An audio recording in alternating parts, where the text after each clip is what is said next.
எல்லா மாநில முதலமைச்சர் இப்படிதான் கடற்கரை போய் ஆக்கிரமிச்சு படுத்து கிடக்குறானா?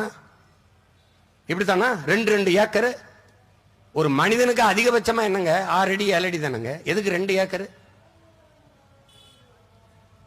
பள்ளிக்கூடங்கள் சமாதியாக இருக்கிறது, சுடுகாடா இருக்கிறது, சமாதி நட்சத்திர விடுதி போல இருக்கிறது. நீங்கள் எழுதி வைங்கள், ஒரு நாள் உங்கள் மகன் இந்த சமாதியை தரமட்டமாக தகர்க்கல, நீ பார்த்துக்கிட்டே இரு.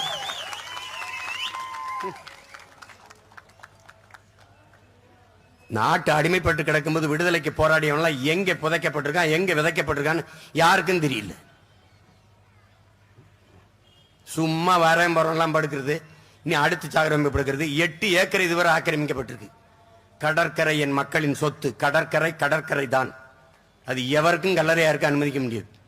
வேணா நிலம் வாங்கி சொந்தமாக போய் கட்டிக்கிறங்க. 5000 ஏக்கர்களோட கட்டுங்க, நான் வேணான்னு சொல்ல.